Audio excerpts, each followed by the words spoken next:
Bonjour à tous, je suis ravie de vous retrouver pour ce nouveau numéro du JT des Voironnais. On se retrouve chaque mercredi à 17h30 et 19h45 ou en replay sur télégrenoble.net. Cette semaine, on accueille Charlie Petre. Bonjour. Bonjour. Alors vous êtes venu nous parler sport pour les enfants et activités pour les vacances. Avant d'en discuter avec vous, voici les titres de cette émission. Il a réalisé un des rêves les plus chers des professeurs d'EPS.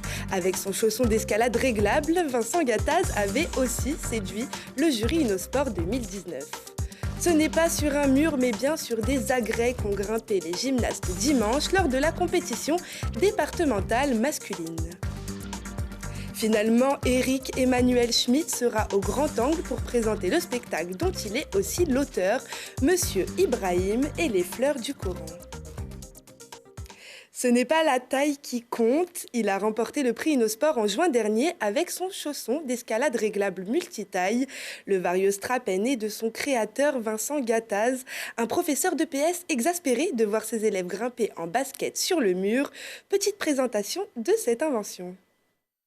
Grimper sans chaussures adaptées, c'est comme skier sans ski ou jouer au foot avec une canette. C'est parti de ce constat-là que Vincent Gattaz invente le Vario, un système qui permet de régler les chaussons d'escalade. J'ai fait des premiers prototypes très artisanaux, c'est-à-dire j'ai pris des vieux chaussons, je les ai coupés, je suis allé voir mon petit cordonnier à Carrefour qui a été très sympa avec moi parce que il est parti dans l'affaire, il m'a rifté mes sangles et je suis allé avec ces chaussons les faire tester à mes collègues du lycée Édouard Herriot à Voiron qui les ont gardés et qui m'ont dit « Vincent, enfin, c'est vraiment une invention super ». Dans le milieu scolaire, le stock de chaussons d'escalade est ingérable. Trop de taille, de volume et de mise en place le temps que les élèves trouvent chaussures à leurs pieds. Le Variostrap propose lui deux tailles, S ou L, du 30 au 40 ou du 39 au 49.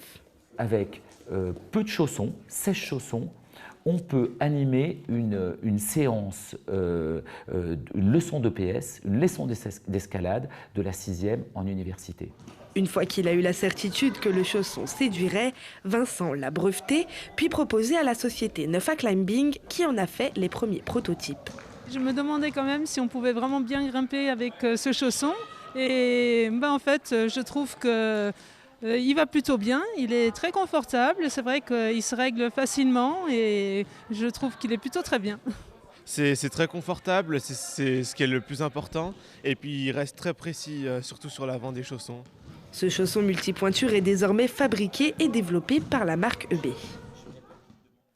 Le Pays Voironnais lance un appel à candidature pour le prochain salon Innosport qui récompense l'innovation dans le domaine du sport et de la santé. Inscription avant le 27 mars. De la gymnastique à présent avec une compétition départementale masculine organisée par l'Étoile de Voiron. Sur toute la journée, l'événement a réuni près de 200 athlètes au gymnase Pierre de Coubertin où s'est rendu Lilian Veillet. Entre force physique et équilibre, technique et souplesse, la gymnastique demande beaucoup de rigueur et de travail, mais elle plaît pour cette diversité. C'est le fait de se dépenser en fait et de se dépasser, faire des trucs qu'on n'a pas l'habitude de faire. Ce qui me plaît dans la gymnastique, c'est qu'on est bien cadré, il y a beaucoup de mouvements à réaliser et qu'on se surpasse tout le temps. J'aime tout, il y a plein d'agrès, plein de possibilités, on peut faire plein de choses, plein d'acrobaties, on est tout le temps en l'air, tout le temps la tête en bas, c'est ce qui me plaît quoi. Et après c'est devenu mon métier donc c'est un kiff total, une passion complètement. 6 épreuves ou agresses pour les gymnastes, aussi différentes que complémentaires. Et si certains préfèrent les anneaux, d'autres les épreuves au sol, beaucoup redoutent le cheval d'arçon. Le plus compliqué, c'est les arçons, le cheval d'arçon. Parce que c'est là où on peut tout le temps tomber rapidement et facilement. Et c'est là où une compétition se joue en fait. Si on tombe là, à tous les coups, on a perdu. Et c'est lequel que tu préfères ? Les arçons. Les arçons, je fais que ça. Mais avant d'exceller sur les arçons en compétition, il a fallu travailler à l'entraînement. Je les mets en condition, donc mentale, tout d'abord, pour qu'ils aient les repères dans l'espace, donc par rapport au sol, par rapport à la barre, par rapport voilà, aux nombreux repères qui doivent se fixer. Et après, la préparation physique, dès l'échauffement, de se préparer physiquement et mentalement. Une préparation essentielle pour arriver à tirer son épingle du jeu lors de cette première compétition départementale de gymnastique masculine. Au gymnase Pierre de Coubertin à Voiron, même si le niveau n'a pas trop d'importance, les jeunes gymnastes sont quand même jugés. Dans les mouvements, on juge des mouvements d'amplitude, des mouvements de force, des mouvements d'élan. Chaque élément qui n'est pas dans la caractéristique, c'est-à-dire qui ne correspond pas au mouvement demandé, on applique des pénalisations. Au total, une cinquantaine d'adultes s'affrontent le matin, près de 130 enfants l'après-midi, et l'étoile de Voiron Gymnastique termine finalement en 4e position. Et 6 athlètes voironnais ont gagné leur sélection pour la compétition régionale. On poursuit toujours avec du sport et du cross-country avec Hassan Chadi qui a largement semé ses adversaires lors des demi-finales nationales à Valence. Grâce à cette victoire, l'athlète de l'AL Voiron est en course pour la finale dans 3 semaines à Montauban. Et pourquoi pas tenter de décrocher un 4e titre de champion de France de la discipline. Autre athlète qui a fait honneur à la commune, la grande performance d'une immense championne, la disco ball Mélina Robert Michon, réalise la meilleure performance mondiale de l'année à Salon de Provence avec un lancer à 60 mètres 14 qui lui permet de se qualifier au JO de Tokyo. Décidément, c'est un journal autour du sport cette semaine car on continue d'en parler tout de suite avec notre invité.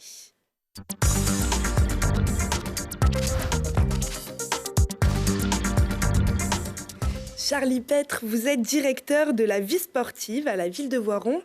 Vous êtes venu nous parler de l'école municipale des sports et de la citoyenneté et des activités proposées pendant les vacances. Ça consiste en quoi l'école municipale des sports ?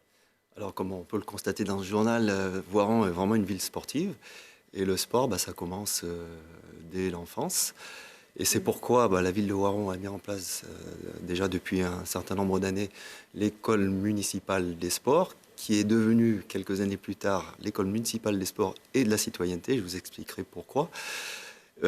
L'objectif de ce dispositif, c'est de permettre donc aux enfants entre 6 et 11 ans de découvrir plusieurs activités sportives différentes, parce qu'à cet âge-là, ils ne sont pas encore déterminés pour un sport en particulier. Et on trouve très, très intéressant de pouvoir leur faire découvrir tout type d'activités sportives, du sport collectif au sport activités de plein air, etc. Surtout que dans notre région, on a de quoi faire. Alors justement, on y reviendra juste après à toutes ces activités. On va parler de ce terme de citoyenneté. Pourquoi il est important ? Alors effectivement, on y a rajouté le terme citoyenneté parce que chaque cycle organisé, c'est-à-dire que tout au long de l'année, on organise cette école municipale à travers 6 cycles et à chaque cycle, un thème de la citoyenneté est abordé. Par exemple, le fair play entre participants, comment apprendre aux enfants à perdre et à perdre dans la bonne humeur, parce que finalement, le sport, c'est qu'un jeu, même si à travers le sport, on touche plusieurs domaines, la santé, le respect de l'autre, etc. Et ça nous paraît primordial de mettre cette dose de citoyenneté parce que quand on fait du sport, on ne fait pas que du sport. Alors, quelles sont les activités proposées ? Alors, effectivement, je parlais de 6 cycles dans l'année. On a abordé, pour cette présente saison, les sports collectifs, d'une part. On a abordé également les sports de glisse. Là, effectivement, on a un cycle qui se termine, où effectivement, on a fait du ski alpin à Villard-de-Lans, mais également du biathlon en Chartreuse. On va même pratiquer la raquette. Voilà, alors à travers cette activité, c'est à la fois la découverte de l'environnement montagnard et le respect de cet environnement. Apprendre à ne pas jeter de papier, etc., même à en ramasser si jamais il y en avait qui traînaient, etc. Alors de la natation aussi, par exemple, il y a un calendrier qui est très varié, il y a même du molki et du bowling. Pourquoi aussi varié ? Alors effectivement varié, parce que comme je vous le disais, on souhaite faire découvrir une multitude d'activités aux enfants, pas seulement des activités purement sportives, mais aussi des activités de jeux et de loisirs. à travers les activités que vous avez citées. La natation, parce qu'effectivement, c'est important de savoir nager. Par ailleurs, effectivement, on apprend aux jeunes à nager dans le cadre des activités scolaires. Mais lorsqu'on organise en fin d'année scolaire un cycle de voile, par exemple, il faut absolument que les enfants sachent nager. Alors pour participer, forcément, il y a un coût, mais les prix sont adaptés en fonction du quotient familial des familles. C'est important que ça soit adapté à ce point? Effectivement, alors les tarifs sont pratiqués au quotient familial. L'objectif étant que chaque enfant de Voiron puisse y participer, quelle que soit sa condition sociale et ses origines, qu'il n'y ait pas de problème à ce niveau-là. Donc le quotient familial qui est appliqué permet à toutes les familles de s'inscrire à cette école municipale. Alors le rendre accessible à tous, il est toujours temps de s'inscrire? Alors malheureusement, on est un peu victime de notre succès. C'est-à-dire qu'il y a 36 places à l'année et la plupart des familles inscrivent les enfants pour l'ensemble des cycles tout au long de l'année. Il se peut que sur certains cycles, il y ait des désistements. Donc je conseille aux familles de se renseigner auprès de la direction de la vie sportive. S'il y avait encore des places, on se ferait un plaisir d'inscrire leurs enfants. On espère que le message, en tout cas, est passé. On va parler aussi des vacances qui arrivent vite. Quelles seront les activités proposées pour les vacances? Alors, les activités loisirs, vacances organisées par la ville sont multiples. Là aussi, on souhaite, à travers les activités proposées, que l'enfant puisse, et les jeunes d'ailleurs, puissent s'épanouir à travers des activités artistiques, de loisirs et sportives, évidemment. Donc sur les prochaines vacances qui vont arriver, on va accueillir environ 150 enfants sur les 2 semaines avec donc des activités autour du récit qui seront proposées pour les 3-11 ans. Les enfants pourront également créer une bande dessinée avec des spécialistes de cet art sur la 2e semaine. Nous organisons également un séjour ski pour les plus grands, jusqu'à 15 ans. Et pour ceux qui ne veulent pas partir en séjour, ils peuvent découvrir le ski à travers le stage qu'on organise en partenariat avec notre club local, le Voiron Ski Montagne, qui aura lieu donc à Villard-de-Lans, en espérant que la neige soit au rendez-vous, évidemment. Ça donne envie en tout cas de retourner en enfance. Merci beaucoup Charlie Petre. Merci. Alors les vacances scolaires, c'est la semaine prochaine, mais d'ici là, d'autres sorties sont possibles. Tout de suite, l'agenda.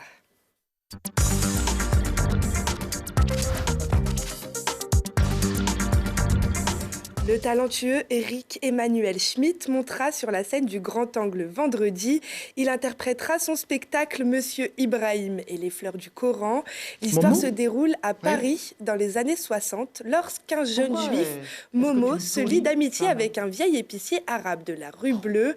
Mais les apparences sont trompeuses et si la rue n'était pas bleue, une histoire tendre et drôle pour apprendre à sourire et échapper à la solitude.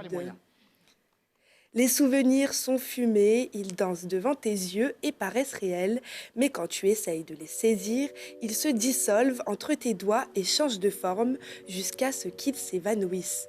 Le fumiste, un poète à l'âme d'enfant, vous emporte dans ses souvenirs les plus fous, le temps d'un spectacle. Si vous voulez voir prendre vie les objets poussiéreux de son enfance, c'est vendredi 20h30 à la MJC. C'est la fin de cette émission. Merci à tous pour votre fidélité. Merci Charlie Petre pour votre venue sur notre plateau. Le JT des Voironnais revient mercredi prochain. En attendant, je vous souhaite une excellente semaine à tous.